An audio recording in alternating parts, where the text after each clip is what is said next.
हाँ भाई जहरीलो, की हाल चाल। सब मौज में होंगे। आज एक टॉपिक लेके आए हैं अपन छोटा सा, एलाइजा। बहुत दिनों से बहुत सारे बच्चे मैसेज भी कर रहे थे कि सर एलाइजा बता दीजिए। तो आज हम थोड़ा सा एलाइजा को समझते हैं हमारे नीट लेवल पे। थोड़ा आगे मेडिकल कॉलेज में जाओगे तब थोड़ा और एडवांस पढ़ोगे आप। हाँ, इसको पढ़ने के बाद नीट में कोई भी कॉन्सेप्ट में या किसी भी क्वेश्चन में कोई गड़बड़ नहीं होगी। बार बार जो नाम आता है, कई बार ऐसा लगता है सर एलाइजा है क्या, सिर्फ फुल फॉर्म याद करके रहते हैं। फिर भी कभी अगर थोड़ा मोटा कॉन्सेप्ट आता है तो हमें आना चाहिए। ये ह्यूमन हेल्थ एंड डिजीज में जब HIV आप पढ़ते हो, वहां पे काम आता है। दूसरा, हम जब बायोटेक पढ़ते हैं तो वहां पर भी एलाइजा को यूज करते हैं अर्ली डायग्नोसिस के अंदर। तो अब पहला क्वेश्चन हमारे लिए तो यही है, एलाइजा की full form. Enzyme linked immunosorbent assay. मतलब एंजाइम लिंक्ड का मतलब है कि एंजाइम का जुड़ा होना किसके साथ, इम्यूनो। इम्यूनो टर्म यूज करते हैं अपन एंटीजन एंड एंटीबॉडी के लिए। एंटीजन एंड एंटीबॉडी के लिए हम टर्म यूज करते हैं इम्यूनो। सॉर्बेंट का मतलब होता है वो सरफेस जो अपने ऊपर एंटीजन या एंटीबॉडी को एड्जॉर्ब कर लेते हैं अपनी सरफेस पर। ये एक सरफेस फिनोमिना है। सरफेस पर चिपकाने की फिनोमिना को सॉर्बेंट कहते हैं। मतलब यहाँ पे हम क्या करने वाले हैं, एंटीजन और एंटीबॉडी को सरफेस पर एड्जॉर्ब करवाकर फिर हम इसको डिटेक्ट करेंगे। ऐसा टेस्ट है जिसमें एंटीजन एंटीबॉडी को एड्जॉर्ब करवाकर हम इसको आइडेंटिफाई करेंगे किसी भी डिजीज के लिए रिस्पॉन्सिबल एंटीजन या एंटीबॉडी को। यहाँ पर पहला फुल फॉर्म ही आपसे पूछ लेता है। अब अगर हम बात करें एंटीजन की, टाइप ऑफ एलाइजा। पहले टाइप ऑफ एलाइजा देखिए। चार टाइप के एलाइजा होते हैं, direct ELISA, indirect ELISA, sandwich ELISA और कॉम्पिटिटिव एलाइजा। इसमें से इसमें से केवल हम दो ही पढ़ने वाले हैं, डायरेक्ट और इनडायरेक्ट एलाइजा। बाकी आप दो मेडिकल कॉलेज में जाके इसको डिस्कस करोगे। अभी मैं आपको केवल दो एलाइजा एक्सप्लेन कर रहा हूँ, डायरेक्ट एंड इनडायरेक्ट। उसमें से डायरेक्ट समझने के बाद बेसिक कॉन्सेप्ट आपके क्लियर हो जाएंगे, एलाइजा से रिलेटेड जो भी पॉइंट होंगे वो आपको समझ में आ जाएंगे। चलेगा, इसको हम देखते हैं। जो एलाइजा हम यूज कर रहे हैं, जो एलाइजा हम पढ़ रहे हैं, यहाँ पे एलाइजा में क्या होता है कि सबसे पहले तो ये एक अपन एलाइजा के अंदर ये प्लेट यूज करते हैं। इस प्लेट को हम कहते हैं micro titre plate. Micro titre plate. इस माइक्रो टाइटर प्लेट के अंदर 96 वेल होते हैं। आप देख सकते हो, ये 1 2 3 4 इस तरीके से टोटल 96 वेल होते हैं पूरी इस माइक्रो टाइटर प्लेट के अंदर। ये एक स्पेसिफिक प्लास्टिक से बनी होती है जिसको हम पॉलीस्टाइरीन कहते हैं। इसकी खास बात यही है कि ये अपनी सरफेस पर एंटीजन एंटीबॉडी को एड्जॉर्ब कर लेती है। अगर इसके अंदर हम एंटीजन या एंटीबॉडी डालेंगे तो वो अपनी सरफेस पर इसको एड्जॉर्ब कर लेगी इन वेल्स के अंदर। यहाँ पर अगर हम किसी एक वेल को अगर हम यहाँ जूम करके देखें, ये मान लेते हैं कि ये एक इसका वेल है। अगर इसके अंदर हम एंटीजन डाल देंगे तो इसकी खास बात है कि वो एंटीजन को अपनी सरफेस के ऊपर एड्जॉर्ब करवा लेती है, चिपका लेती है। इसी से रिलेटेड अगर हम देखें मैकेनिज्म क्या है इसकी, इसी माइक्रोरेक्टर प्लेट को अपन यूज करते हैं। अब किसी एक वेल को लेकर यहाँ पे स्टडी करने वाले हैं। मान लेते हैं हम जो एलाइजा सबसे पहले जो हम डिस्कस कर रहे हैं, उस एलाइजा का जो प्रिंसिपल है, प्रिंसिपल होता है इसका एंटीजन एंटीबॉडी रिएक्शन। यहाँ पे एंटीजन और एंटीबॉडी की रिएक्शन करवाते हैं। एलाइजा से हम बोले तो यूज करते हैं to detect detect antigen and antibody. हम इससे एंटीजन और एंटीबॉडी दोनों को डिटेक्ट कर सकते हैं। यहाँ पर इसको हम यूज करते हैं for early diagnosis, sorry, early diagnosis.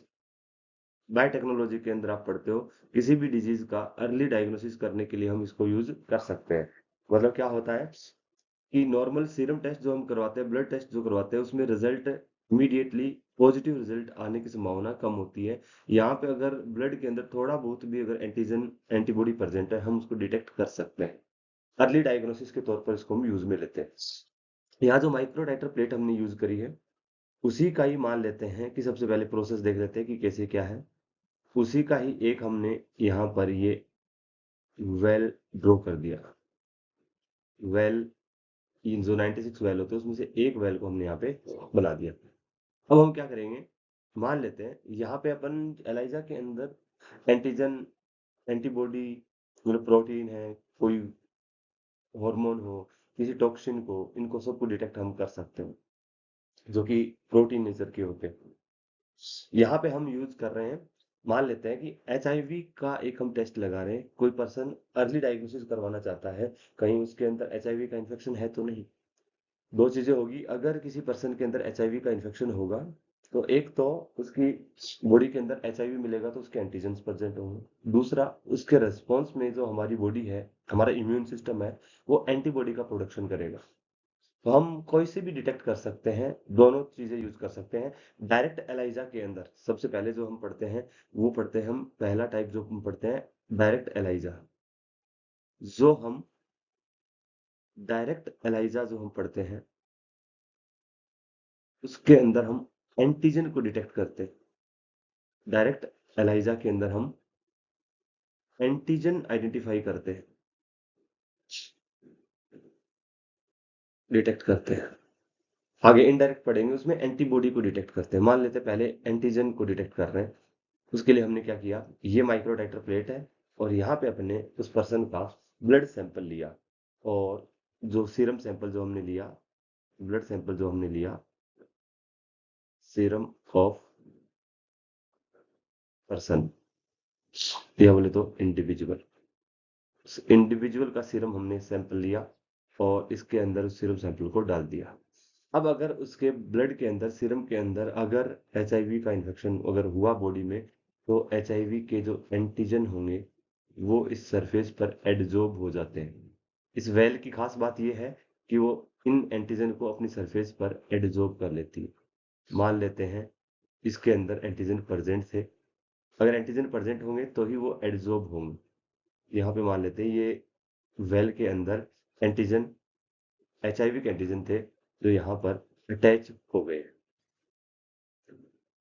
ये जो एंटीजन है,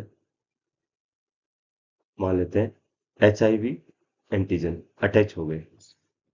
अब हम क्या करते हैं, एंटीबॉडी डालने से पहले अभी इस जैसे ही यहाँ पे अटैच हुआ, इसको बफर से वॉश करेंगे, ताकि बफर से वॉश करेंगे तो जो बाकी अनबाउंड एंटीजन होगा या अदर जो सीरम के जो भी पार्ट होंगे वो रिमूव हो जाएंगे। यहाँ पे केवल और केवल हम एचआईवी के एंटीजन को अटैच करेंगे। सेकेंड स्टेप के अंदर क्या करते हैं, हम यहाँ पे डालते हैं ब्लॉकिंग एजेंट। पहला तो हमने सीरम सैंपल डाल दिया, अब डालेंगे इसके अंदर दूसरा केमिकल जिसको हम कह रहे हैं ब्लॉकिंग एजेंट। ये जो ब्लॉकिंग एजेंट है, नीट लेवल पे कोई ज्यादा खास नहीं है, बट फिर भी थोड़ी सी मैकेनिज्म आपको आनी चाहिए, मेडिकल कॉलेज में भी आपको ये काम आएगी। ब्लॉकिंग एजेंट एक केमिकल यूज करते हैं BSA, इसका नाम है bovine serum albumin. Bovine serum albumin ये एक प्रोटीन है, और ये जो प्रोटीन है ये होती है एक non reactive protein. Non reactive protein, इस प्रोटीन को डालते हैं। ब्लॉकिंग एजेंट का मतलब ये है कि जहां जहां एंटीजन अटैच हो गया होगा सरफेस पे वो हो चुका है, साथ साथ में बाकी जो खाली सरफेस इस वेल के अंदर बच गई है, उस सारी सरफेस को कवर करने के लिए ये ब्लॉकिंग एजेंट बाकी पार्ट को कवर कर लेगा। बाकी पार्ट को कवर कर लेगा। ये देखिएगा जो व्हाइट कलर के अंदर मैं ड्रॉ कर रहा हूँ डायग्राम के अंदर, ये जो व्हाइट पार्ट है ये है ब्लॉकिंग एजेंट, जो कि इस वेल के बाकी सारे पार्ट्स को क्या कर लेगा, ब्लॉक कर देगा। अब क्या होगा, क्योंकि आगे हम इसके अंदर एंटीबॉडी डालने वाले हैं, कहीं एंटीबॉडी इन वेल्स पर ना चिपके, इसके अंदर ना चिपके, क्योंकि हमें तो सिर्फ एंटीजन आइडेंटिफाई करना है। तो एंटीजन जो चिपके हुए हैं केवल उतने ही होना चाहिए, बाकी कोई कहीं जिससे अगर मान लो एंटीबॉडी इसके अंदर हम डालेंगे तो वो भी यहाँ पे एड्सॉर्ब हो सकती है, रिजल्ट हमें फॉल्स मिल सकते हैं। तो रिजल्ट में कोई चेंज ना आए, इसके लिए हम क्या करेंगे, यहाँ पे ब्लॉकिंग एजेंट डालते हैं, जो कि बाकी सभी एंटीजन जो जुड़े हुए हैं उनके अलावा जो भी सरफेस बच गई है यहाँ पर इन वेल के अंदर, उसको ब्लॉक कर देगा, ताकि बाहर से जब एंटीबॉडी डालेंगे तो वो एड्सॉर्ब ना हो, क्योंकि इसकी प्रॉपर्टी यही है, एंटीजन और एंटीबॉडी को अपनी सरफेस पर एड्सॉर्ब करवा लेगा।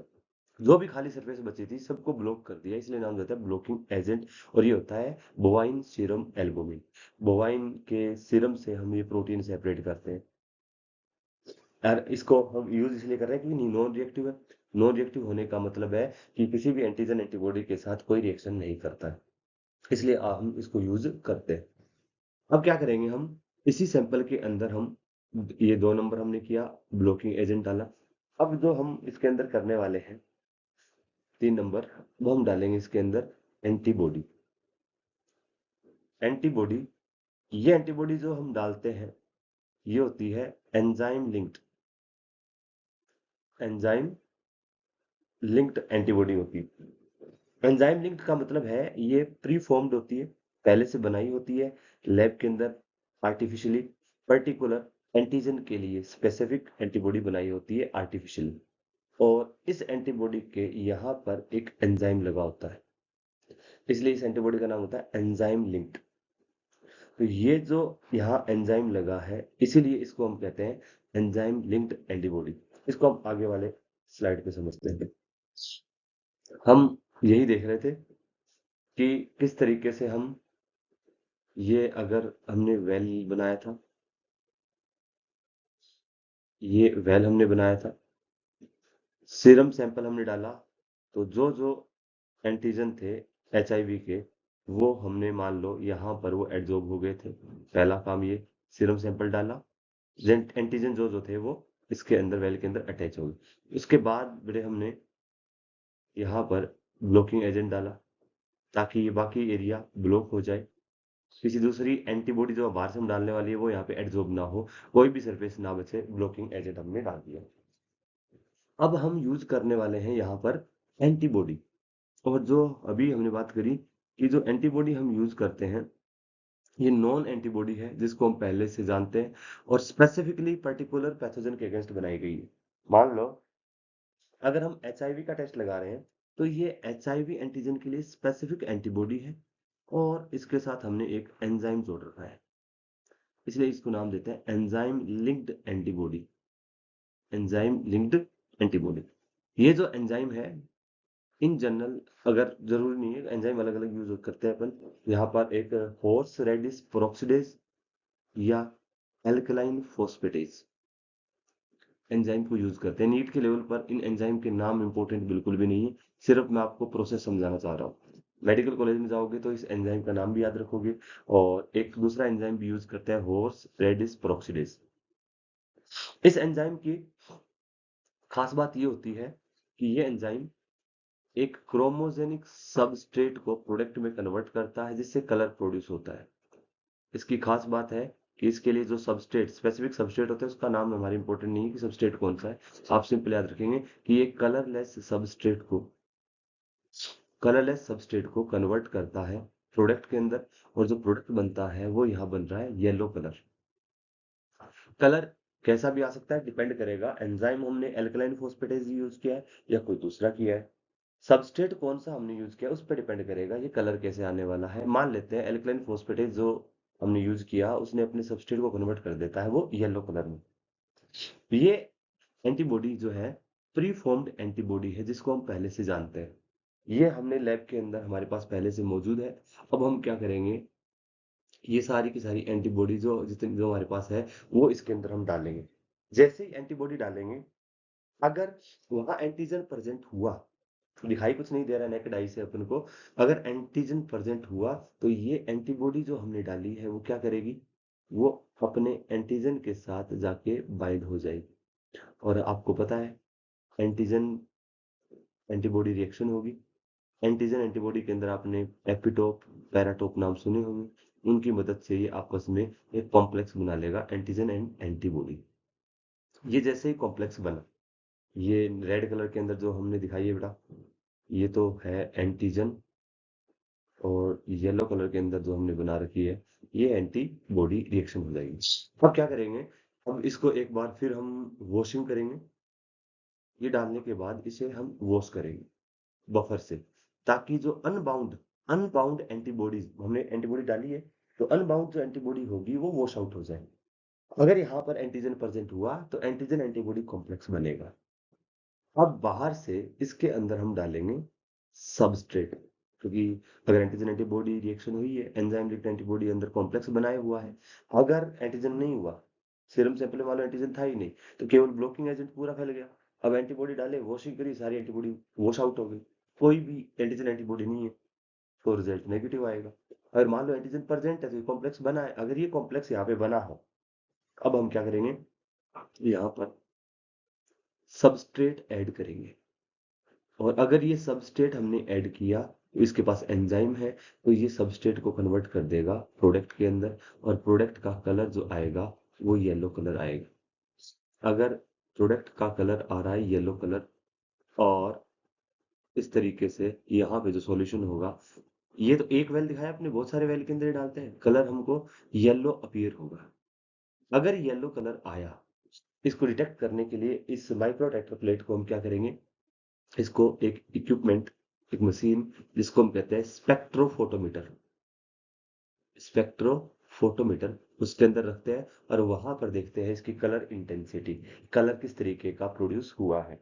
अगर कलर प्रोड्यूस हुआ है, मतलब एंटीजन एंटीबॉडी कॉम्प्लेक्स बना है, और बधाई हो, वो एचआईवी से पॉजिटिव है। लोग कहेंगे आदमी अच्छा था बट थोड़ा सा लापरवाह था, एचआईवी पॉजिटिव होगा। अगर ये कॉम्प्लेक्स नहीं बना, येलो कलर नहीं आया, इसका मतलब वो एचआईवी नेगेटिव है। और इसी एलाइजा को हम कहते हैं डायरेक्ट एलाइजा। एक बेसिक प्रिंसिपल आप इसको समझ सकते हो। नेक्स्ट जो प्रोसेस है डायरेक्ट एलाइजा के बाद है इनडायरेक्ट एलाइजा। बेटा, जो इनडायरेक्ट एलाइजा है, आई होप आप लोगों को चीजें समझ में आ रही होगी। इनडायरेक्ट एलाइजा, टेंशन मत लीजिए, मेडिकल कॉलेज में भी ये काम आएगा आपके। इनडायरेक्ट एलाइजा जो है, इसमें हम एंटीबॉडी को डिटेक्ट करते हैं। कहने का मतलब है कि एलाइजा से एंटीजन और एंटीबॉडी दोनों डिटेक्ट कर सकते हैं हम। यहाँ पर डायरेक्ट से एंटीजन डिटेक्ट करते हैं, और इनडायरेक्ट से हम एंटीबॉडी को डिटेक्ट करते हैं। और इनडायरेक्ट एलाइजा ज्यादा सेंसिटिव है आइडेंटिफिकेशन के लिए डायरेक्ट के कंपैरिजन में। यहाँ पे हमें एंटीबॉडी आइडेंटिफाई करना है, तो कुछ वैसा ही करेंगे। ये माइक्रोडाटा प्लेट का 96 का वेल है, अभी थोड़ा सा मैं फास्ट चलूंगा इसमें। माइक्रोडाटा प्लेट, अब की बार हम क्या कर रहे हैं, इसके अंदर जैसे ही सैंपल डाला, हम एंटीबॉडी को डिटेक्ट करना चाहते हैं। तो अगर हमने क्या किया, सबसे पहले जो माइक्रोडाटा प्लेट यूज कर रहे हैं, मान लेते हैं अपन, अगर मलेरिया के लिए भी टेस्ट लगा रहे हैं, एचआईवी के लिए भी टेस्ट लगा रहे हैं, किसी के टेस्ट लगा सकते हैं, तो इससे पहले हमारे पास नॉन एंटीजन होगा। हमारे पास पहले से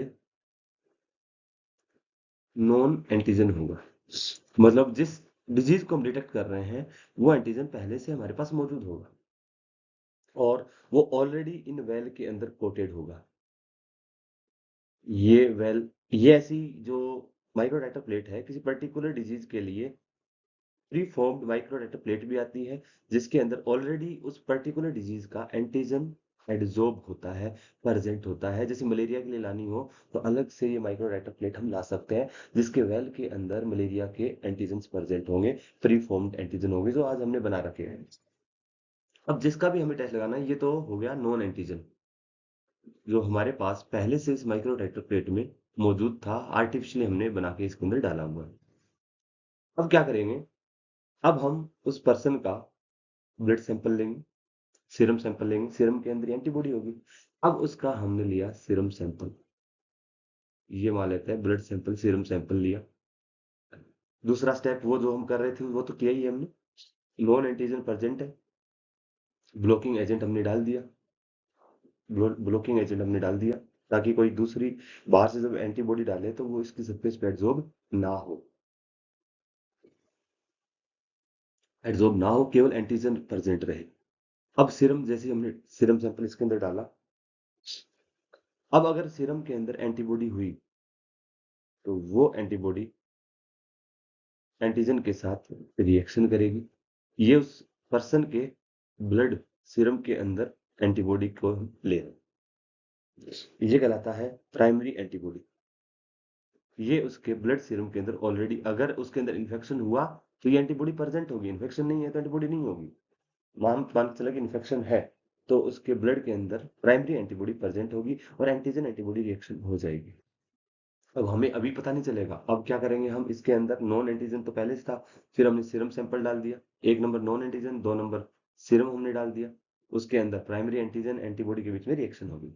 अब हम क्या करेंगे, हर स्टेप के बाद बफर से हम वॉश करते जाते हैं ताकि कोई भी अनबाउंड पार्ट ना बचे, ताकि कोई फॉल्स रिजल्ट ना मिले। अब क्या करेंगे हम, एंजाइम लिंक्ड एंटीबॉडी को यूज करेंगे। एंजाइम लिंक्ड एंटीबॉडी, ये पहले से हमारे पास वही प्री फॉर्म्ड होती है। एंजाइम लिंक्ड एंजाइम हम यूज कर सकते हैं एल्कलाइन फोस्फेटेज या horseradish phosphatase, sorry horseradish peroxidase. यहाँ पर जो ये एंजाइम लिंक्ड एंटीबॉडी है, इस एंटीबॉडी को हम कहते हैं सेकेंडरी एंटीबॉडी, इसे हम कहते हैं सेकेंडरी एंटीबॉडी। अब इसे हम इसके अंदर डालेंगे और सेकेंडरी एंटीबॉडी ये स्पेसिफिक ऐसी है कि ये प्राइमरी एंटीबॉडी के साथ रिएक्शन करती है। प्राइमरी एंटीबॉडी इसके साथ ये रिएक्शन करेगी और जैसे इसके अंदर हमने डाली एंजाइम लिंक्ड, इस ये स्पेसिफिक बनाई जाती है कि ये प्राइमरी एंटीबॉडी अगर होगी उसके साथ रिएक्ट करेगी, और ये कुछ इस तरीके से ये एंटीबॉडी प्राइमरी एंटीबॉडी के साथ सेकेंडरी एंटीबॉडी अटैच हो जाएगी जिसके साथ एंजाइम लिंक्ड है, एंजाइम लगा हुआ है। अब नेक्स्ट वही स्टेप करेंगे हम, अगर कॉम्प्लेक्स बना है उसके बाद वही वॉशिंग करेंगे और इसके अंदर सबस्ट्रेट डालेंगे। अगर एंटीजन एंटीबॉडी एंटीबॉडी जो अगर कॉम्प्लेक्स बना है तो यहाँ पर ये एंजाइम अगर प्रेजेंट है तो ये सबस्ट्रेट को कन्वर्ट करेगा प्रोडक्ट में, येलो कलर प्रोड्यूस करेगा। अब इसको देखेंगे स्पेक्ट्रोफोटोमीटर से, अगर कलर आ रहा है मतलब क्या है, रिजल्ट पॉजिटिव है। अगर मान लो उसके अंदर एंटीबॉडी नहीं है, इन्फेक्शन नहीं है, तो उसकी बॉडी में एंटीबॉडी नहीं बनेगा। तो जो नॉन एंटीजन हमने लिया है उसमें जैसे सीरम डालेंगे तो उसका स्पेसिफिक एंटीबॉडी नहीं होगा, तो एंटीजन एंटीबॉडी कॉम्प्लेक्स नहीं बनेगा, तो वॉश आउट किया तो बाकी सारा प्रोटीन वगैरह सब वॉश आउट हो जाएगा। अब बाहर से जैसे ही हमने सेकेंडरी एंटीबॉडी डाला है तो वो नॉन एंटीजन से नहीं जुड़ेगा, वो ऐसी हमने बना रखी है आर्टिफिशियली, हमने जो बनाई है प्री फॉर्म सेकेंडरी एंटीबॉडी जो बनाई है वो कि वो प्राइमरी एंटीबॉडी से ही बाइंड करेगी। तो इसको हम कहते हैं इनडायरेक्ट एलाइजा, इनडायरेक्ट एलाइजा। तो बच्चों, आई होप आपको ये चीज समझ में आई होगी। तो हम एलाइजा से एंटीजन एंटीबॉडी दोनों को डिटेक्ट करवा सकते हैं। और स्पीड थोड़ी अपन जो लिख लिख के कर रहे हैं तो थोड़ी स्लो डाउन है। अगर आप रीनीट की तैयारी कर रहे हो तो आप इसको 2x पे ले जा करके देख सकते हो ताकि आपको बेसिक प्रिंसिपल समझ में आ जाए और बेसिक आइडिया लग जाएगा, तो एग्जाम में छोटा मोटा कोई स्टेटमेंट इधर उधर क्वेश्चन आता है तो आप आराम से उसको कर दोगे। अगर आप 12th क्लास के अंदर है, पहली बार अगर आप देख रहे हैं, फ्रेशर है, तो उस केस के अंदर आप अच्छे से प्रॉपर इसके नोट्स वगैरह बनाइए ताकि कभी भी जब भी आप ये पढ़ो तो आपको तकलीफ ना हो। आई होप आपको ये वीडियो समझ में आया होगा। चलिए, टाटा बाय बाय, धन्यवाद, मिलते हैं ब्रेक के बाद।